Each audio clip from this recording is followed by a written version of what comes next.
Welcome everyone to part 1 of a very special feature series where Carrie and I examine some of the most outrageous, controversial, and brilliant psychology experiments ever conducted. Milgram and obedience to authority, Zimbardo and the infamous Stanford Prison Experiment, the US government, and codename MK Ultra. I'm Ryan, and this is What Brings You In.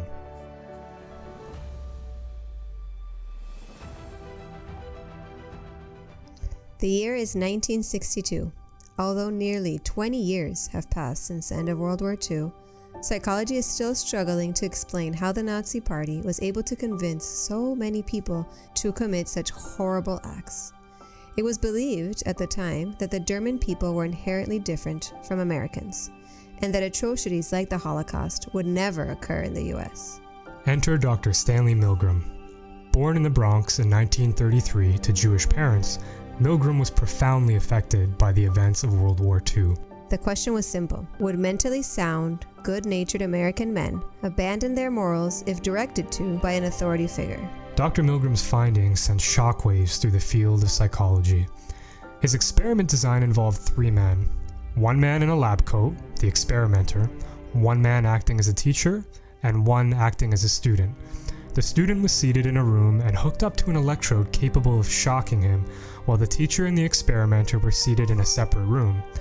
The teacher would communicate with the student through an intercom system, asking the student a series of multiple choice questions. Each time the student provided a wrong answer, the teacher pressed a button that gave a shock to the students. The intensity of the shock increased with every wrong answer, ranging from mild shock to a fatal shock. After each shock, the teacher heard the student crying out in pain over the intercom system. When hearing intense cries for help, the teacher would turn to the experimenter and ask to end the experiments. What men in the teacher role didn't know was that there was no student being shocked.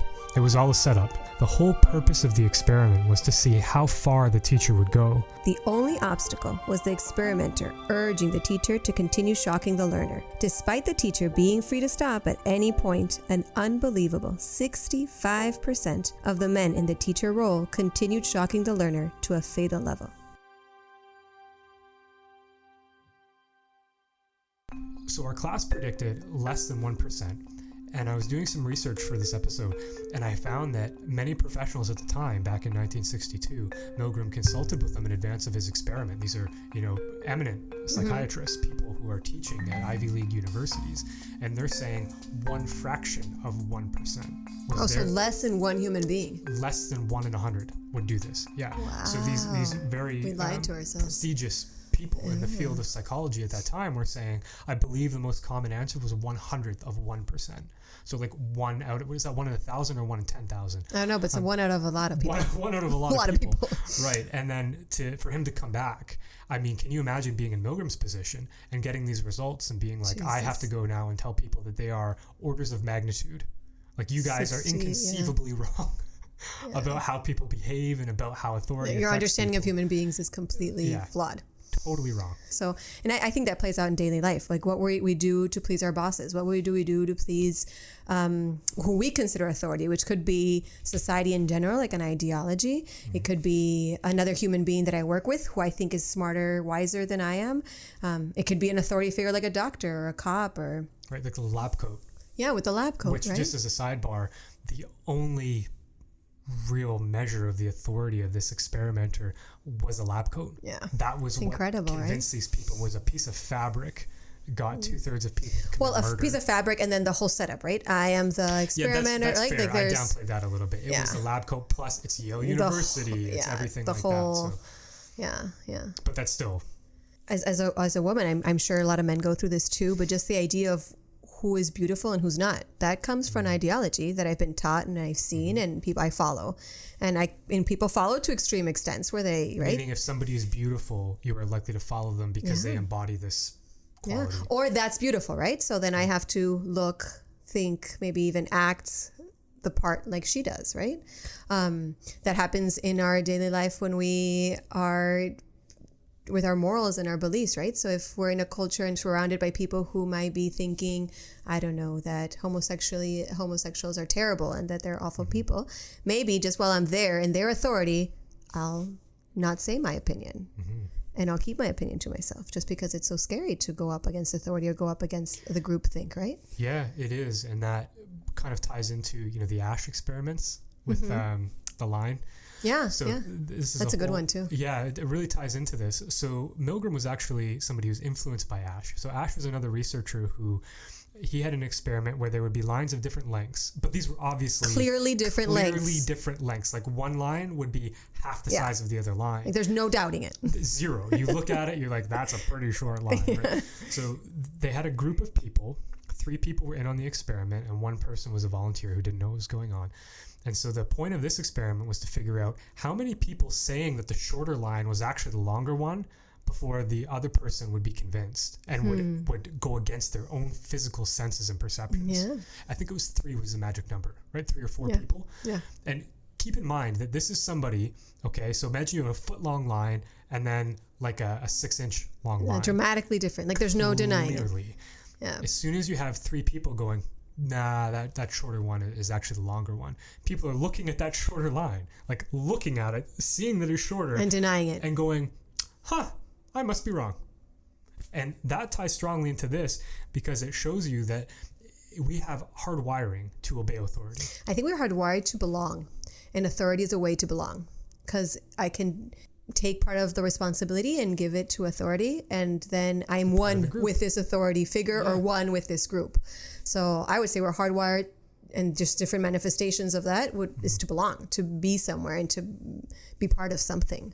So this plays into kind of agentic theory, I believe is what Milgram called it, where to give agency to another human. Like, so basically, if you're the person who is shocking the learner and you think this is wrong, this other human is in pain. Yeah. They're crying out to me to be released. They're saying, and they would really cry out, right? They're like, stop, yeah, please, and I'll please. play a clip here right away so the people listening can hear what was actually being said. Yeah. There's no ambiguity. This is a human who is suffering. Continue, teacher. Is incorrect. This will be at 3:30. The correct phrase is rich boy. Let me out of here. My heart's bothering me. Let me out, I tell you. Let me out of here. Let me out of here. You have no right to hold me here. The next phrase is fast. Let me out. Let me out. Let me out of here. Let me bird, out. car, train, plane. And you are the one pushing the button, inflicting the suffering on them at the direction of this other person. And so at some point, if you're going to continue against your own morals, what you've done essentially is you have given up all agency of your own belief system.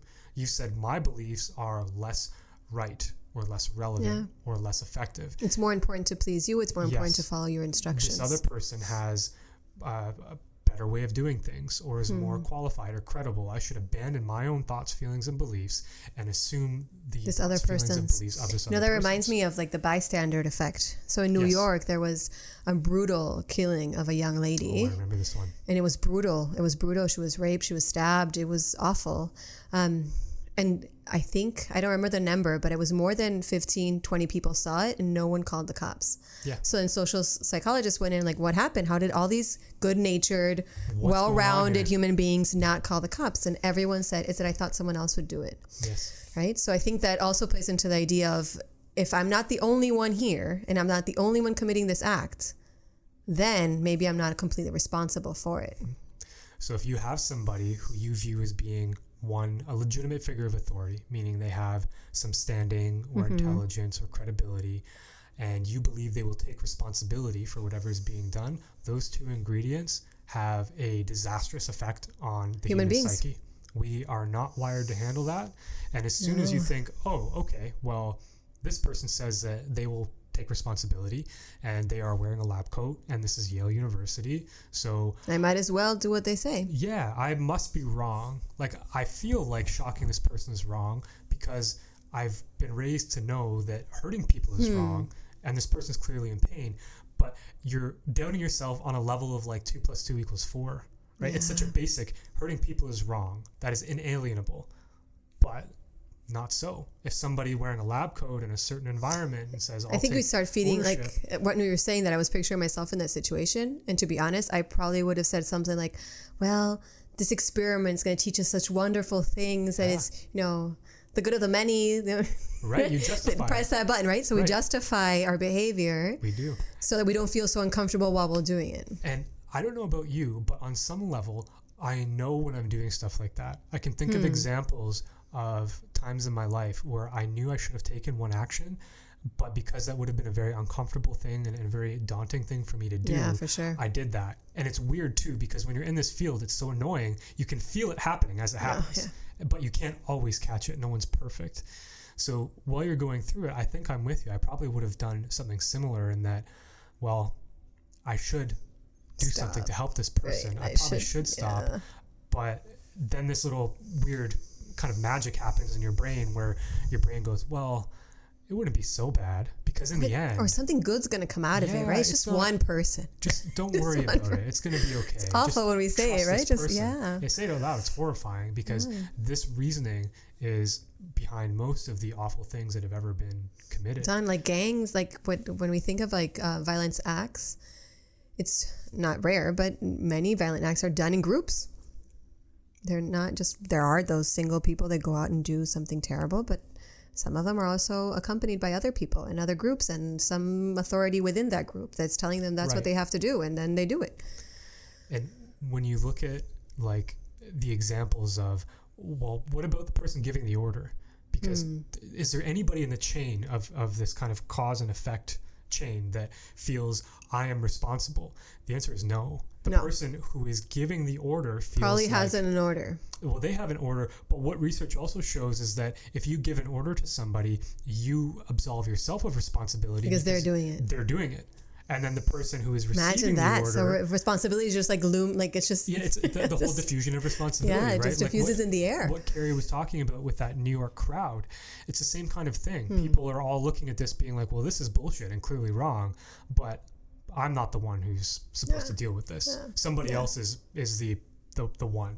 And we can do that in small levels, right? When I hear... I don't know, when I was in college, there was a couple that lived real near us and they got some brutal fights. And several times in my room was like, should we call the cops? Domestic violence. Like we didn't know because they were speaking a language we didn't know, but just the volume and just like the sound.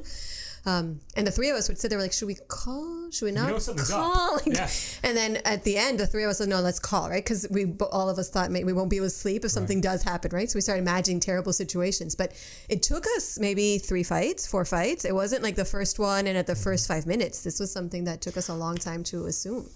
And was it the idea of, well, what if we're wrong? Or what if it's not that bad? 100%. Right. No, maybe we're making something out of nothing. Maybe this is like a cultural thing. Maybe we just don't know what they're saying. Maybe they're saying beautiful things. Like obviously all that doesn't make sense. Now that I'm saying it, I'm like, Yeah, I know. But in the moment, and that's the thing, right? Is humans will often look at other animals, like when the dog chases a stick and you go, weird. Why are they so obsessed with like catching and fetching? But people don't realize humans have a lot of really ingrained circuits like that. Obedience to authority is one. Conformity is another, wanting, like you were talking about, to fit in and having a sense of belonging and acceptance. There are a whole bunch of things that humans are hardwired for, seeking relationships and connection, and it all plays off of each other, where if you have unscrupulous people who would like to manipulate or take advantage, and you know these things, okay, well, if I can convince this person that I'm an authority figure, that you can trust me. You can trust me, and that I'll take responsibility, even if I won't. If I tell you that I will, and then you go and do something, you'll get blamed for it, and congratulations. Now, and I'm okay. I'm off the hook. Screwed and I'm off the hook, right? With exception being, there are certain things that are inalienable in terms of your responsibility. You can never abdicate responsibility for causing harm to another person. Of course. You can't say, well, even like I believe in Germany now, there's a law where soldiers don't actually have to follow orders. Yeah, probably got terrified of what they did. Yeah, and so they put in all these protections. And as you were speaking about like being ingrained to follow orders and be obedient, I think that's it's maintained in our culture, just how we're taught, right? So we're kids and we learn to obey our parents, and a good kid is the one that obeys, right? And then we go to school and we do the same thing at school with our teachers, and then we go to college and we do the same thing with our professors, and then we get a job, and guess what? We do the same thing with our boss. So it's very much a part of our everyday life. I know it's astonishing that we can think that way, but if we've been living in that for so long, how can we expect it not to have an effect on us? And how can we not expect it to take us bad paths in different situations? Yeah, and I think even like on an evolutionary level, if you look at what would happen if we didn't have that circuit? Of course. What if you had a group of, say 8 or 10 people, and each person was very focused on doing their own thing? They would just there wouldn't be cohesion there. And I think it makes total sense that it would be beneficial, but it's just a double-edged sword, right? Like It's most helped us things in in life. many ways. Like when you have somebody who gives up their agency, it creates these wonderful, focused, streamlined groups where they're all working in unison and harmony towards one goal. Collective thinking. Right. And it can be very good in most situations, but then there's a flip side. Again, it's just what we do with it, right? Now that we're aware that we have this ingrained and it's part of what makes us human, and it helps us tons in a lot of different areas in our lives. Like if we didn't follow instructions when I was like 7, I probably would have died, right? I needed to follow instructions. Just knowing that about ourselves is important, and then knowing that there are instructions I have to follow, and that's wonderful, and then instructions I have to like be careful and maybe take a step back and observe them a little. So this raises a very interesting question then of, are there bad people? No.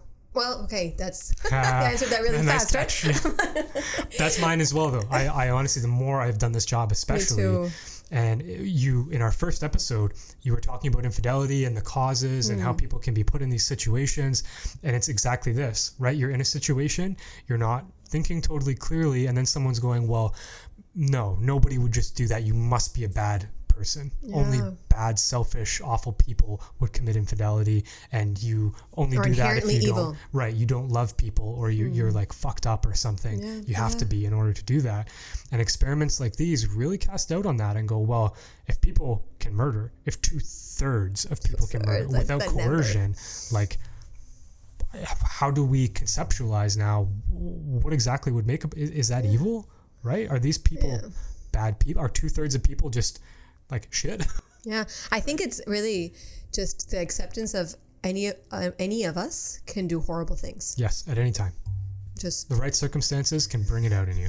yeah, Like Lord of the Flies style, right? Yeah, You don't think, and very often, even now, knowing all this stuff, I fully am aware and acknowledge that if I was in a certain situation, I would probably not take the correct and moral action. And that's a very terrifying thing for people but to it's admit. a very real thing, right? It's It a is. very real thing. And if you think that you won't, just keep in mind that realistically, outside of psychology especially, nearly 100% of people would say, I would never do what happened in the Milgram experiment. I would never. Imagine. So 2/3 of people are totally wrong about their ability to protect No, and their I own think there's a behavior. lot of bravery in accepting those limitations we have as humans. And I just think we at times want to fight our limitations so badly and think that we're perfect or that we're strong or that we're powerful. And we are. And there is a power in accepting limitations. Like it keeps you safe.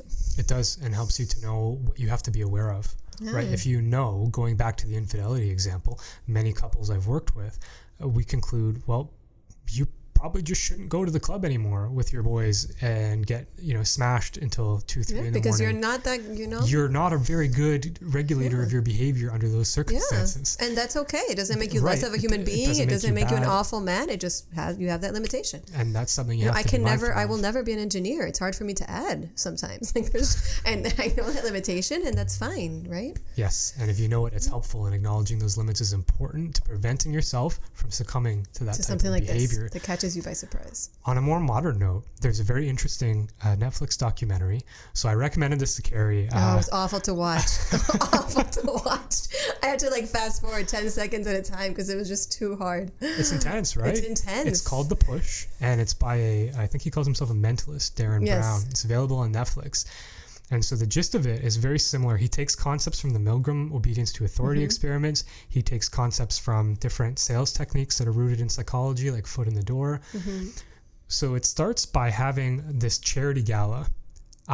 We have a charity gala coming up in April, which I have assured her is not an elaborate hoax to test if you're My a murderer capacity or not. to not succumb to... So there's this charity gala, and there's a volunteer, right, that they've recruited through these research programs, and the volunteer thinks that they're just going to help out at the gala. They don't know that anything is going on. They're networking, right? They're there to Networking help or and something network. like that. And Yeah. And so it starts off where they're a volunteer server, and one of the people says, oh, can you label those hors d'oeuvres as vegan? And the guy's like, well, they're not vegan, though. They have meat. I know, but I can't buy another. It's really late and we're on time. Can we just put them in there, right? Right, don't worry about it. And then he does. Yeah. And so there's the first in for a penny, in for a pound. As soon as you can get somebody like that, you've got them. And you can just chip away at them a little. It's terrifying to think about. Terrifying. Right? So that happens. And so spoiler alerts here coming up. So if you want to watch this, you don't want to know what happens, just shut this off and go watch it. So the night progresses and the asks get bigger and bigger. Eventually there's like, a guy has a heart attack and don't call 911. We have to hide the body. And you can see the effect on the, hide the body. Like, what the fuck are you talking about? Right? And you can see that this person is having like a crisis. They're having like a meltdown. I believe he was hyperventilating. Yeah. He gets all red. He has to take a time off. He like breathes. Yeah. So some people who are watching this are probably like, oh, this is staged and whatever. But I think the more you know about this type of research, the more you believe that this is not 100% really sure. And then at the end of the video, they show different people that kind of do the so you same can see thing. it. And so the whole night is building up with these ever increasingly ridiculous and outrageous violations and social compliance tests. Yeah. It culminates in being asked to murder somebody. Yeah. And this goes back to the Milgram experiment, where prior to watching this, I'm like, well, naturally. And I think it's even harder than the Milgram, in my opinion, because it's I agree. It's a person that you see, at least in the Milgram experiment, you couldn't see them, you could just hear them. Removed, at least, right? Which is proven to reduce. Yeah, to reduce. Yeah. But this is like touch, feel, see a human being and then decide to kill him. On a ledge is the gist. So the actor is on a ledge, they're in a harness. Obviously, you can't see the harness. And so if you push this person, the assumed outcome is they will fall to their death. No, they're in a huge building, right? There's no way the person's not going to die. He's going to die. They're for sure going to die. And the person's going, well, after everything you've done tonight, there's cameras. And I mean, we can get those. Jail. You're going to go to jail. All of us are going to go to jail. I think that was important too. That yes, they said all of us are going to go to jail. If you don't do this, we're all going to go to jail. You're going to ruin all of our lives. Is that what you want? Yeah. And I mean, that, again, while we're sitting here, sounds very obvious. Well, like, no, that's not okay. I'm obviously not going to kill somebody. Are you insane? Yeah, but when you're in this situation and you've done all these things and you're panicked and you're not thinking clearly, your emotions are flooding you. Right. So take a guess based on what we've shared with you about the Milgram experiment. How many people actually pushed the guy off the ledge? Push the guy? My prediction was 66%. So I don't want to ruin the total outcome, but that's a really, really cool look at it. Yeah, and for what it's worth, I don't think it was very staged at all in terms of having like an actor hamming it up. And no, and it's also really interesting how they recruit the people. Like when you see how they recruit the people, you kind of, it makes more sense. You could even, it makes more sense how they got there, and then also just who we are as human beings, right? Right. So this all sounds pretty scary and like, okay, so do we just throw agency out the window? Are we all just at the whims of the situations we encounter in life? Do we even have free will? Well, of course. And there's very promising research. Yeah, Let me take a look at my notes. I got some very specific numbers here. The thing that really gets me the most is if one person speaks out, obedience dropped from 66% to 10%. Yeah. So when you're hearing this stuff, just remember that we all have a duty, an inherent capacity for goodness and for honorable moral behavior. And if you're in a situation and you don't think it's right and you're feeling that pressure in your stomach, right? Where you know this what's happening is not okay, but I'm scared to speak up about it. Just remember that most people are also probably feeling that, and all it takes is one dissenting voice, really brave voice, one person to say, you know what, I don't think so, and all of a sudden everybody bands together and jumps on that. So some other interesting stats that I pulled out in my research here. The lab coat the experimenter was wearing, there was a variation of the experiment where the experimenter would leave, got a phone call, was the cover story, and then a regularly dressed person would come back, and that dropped obedience to 20%. So there was really that. Is 30. Yeah, doing outside of Yale also dropped obedience. There was another video I watched where a university professor asked his students to flip him off, like give him the finger, and he did this while wearing a suit. Only one person in the class did it. He came back. Yeah, and he did it over and over again, and it was like nobody, maybe one person in the class, that one outrageous person who doesn't give a crap, changed his outfit and tried to repeat this little test, and almost half of people did it. Yeah. So it just shows you the effect of clothing, even something like a lab coat or a business suit. I also read one experiment where the person was wearing a lab coat and their vocabulary changed. They wouldn't swear as much. They did use more sophisticated words, like even within ourselves, right? You'd put on the they monitor people before they put on the lab coat, swearing, helping behavior, like tons of stuff changed once they put on the lab coat. So this speaks to something called rules, right? If you feel like you are a professional or somebody who is medical, you access in your memory how do professional people or medical people or whoever behave, and you start to emulate that. Yeah. And this ties into our next special feature, which is the Zimbardo prison experiments. Wonderful experiment. Wonderful. Yes, also super scary. Yeah. It involves prisoners and guards and what happens if you're told, just being told you're a prisoner, even if you're not wearing actually wearing the guard uniform and with- wearing the prisoner outfit, How right? does it change behavior? Yeah. And one other interesting thing is, on the note of this obedience and dissension and moral behavior, the conductor of the prison experiment was witnessing abuse in his experiment, very major, grievous ethical violations. But it wasn't him who stopped the experiment. It was actually one of his graduate students who stumbled into this experiment and go, "What the hell are you doing?" Yeah. And An he- outside voice. Right, and one person, and that one person, to what we just spoke about, is all it took to end this abuse and end this controversy that was occurring right under, literally under the floors of Stanford University. This has been a special feature here on What Brings You In. Thank you for listening. Yeah, thank you.